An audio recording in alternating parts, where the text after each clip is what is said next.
Hi అండి. స్కూల్‌కి వెళ్ళే పిల్లల కోసం ఈవినింగ్ టైంలో ఇలాంటి స్నాక్ ఐటెమ్స్ చేస్తే చాలా బావుంటుంది. చికెన్‌తో సమోసాలు ఎలా చేయాలనేది ఈరోజు మన వీడియోలో చూసేద్దాం రండి. సో, దీని ప్రిపరేషన్ కోసం కావాల్సిన పదార్థాలు ముందుగా నేను ఒక కప్పు మైదా పిండి తీసుకున్నాను. దానిలోని తగినంత సాల్ట్ వేసుకొని, వాటర్ వేసుకొని, చపాతీ ముద్దలాగా ఇలా కలుపుకున్న దానిని పక్కకు పెట్టుకోవాలి ఒక 10 మినిట్స్ పాటు. దాని తర్వాత మరొక బౌల్‌లో ఒక 2 స్పూన్స్ మైదా వేసుకొని, వాటర్ వేసుకొని కలుపుకోవాలి. ఉండలు లేకుండా ఇలా కలుపుకోవాలి పేస్ట్‌లాగా. ఇలా కలుపుకున్న దాన్ని పక్కకు పెట్టుకొని, క్యారెట్ చిన్న ముక్కలుగా కట్ చేసుకొని ఫ్రై చేసుకోవాలి. అలానే చికెన్ కూడా నేను చిన్న చిన్న పీసెస్ కింద కట్ చేసుకున్నాను. చికెన్ కూడా వేసుకొని బాగా మగ్గే వరకు ఫ్రై చేయాలి.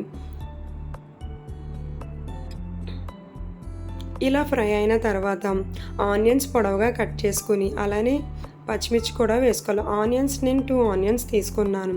అలా ఫ్రై అయిన తర్వాత ఒక 5 మినిట్స్ తర్వాత అర స్పూన్ చాట్ మసాలా, అర స్పూన్ చికెన్ మసాలా, పసుపు, 1 స్పూన్ కారం, తగినంత సాల్ట్ వేసుకుని వాటిని కూడా మరొకసారి కలుపుకోవాలి. ఇలా కలిపిన 5 మినిట్స్ తర్వాత దించిపోయే ముందు కొత్తిమీర వేసుకుని దించుకుంటే స్టఫ్ రెడీ అయిపోయినట్టే సమోసాల్లోకి. అలానే ముందుగా కలుపుకున్న మైదా ముద్దని చిన్న చిన్న ఉండల్లా చేసుకుని పక్కకు ఉంచుకోవాలి. ఇలా చేసుకున్న వాటిని చపాతీల పీట మీద చపాతీల్లాగా ఒత్తుకోవాలి. దీనిని బాగా పల్చగా ఒత్తుకుంటే సమోసాలకి షీట్స్ అనేవి బాగా వస్తాయి. ఇలా చేసుకున్న వాటిని ఒక్కొక్కటి కానీ గ్యాస్ పైన పెనం పెట్టి 1 సైడ్ కాల్చాలి. నేను వీడియోలో చూపిస్తున్నట్టుగా ఇలా కాల్చుకుంటే సరిపోతుంది.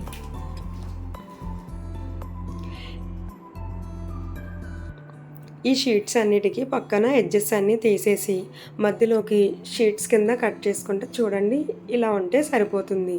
వీటన్నిటిని పక్క పెట్టుకున్న తర్వాత మిగిలిపోయిన వాటిని ఇలా చిన్నగా ముక్కలు కట్ చేసుకుని వాటిని ఫ్రై చేసుకుంటే బాగుంటుంది. ఇలా ఫ్రై అయిన వాటిని పక్కకు పెట్టుకోవాలి. వీటిలోనే నేను కొన్ని తీసుకుని స్టఫ్లోకి కొన్ని వేసుకున్నాను.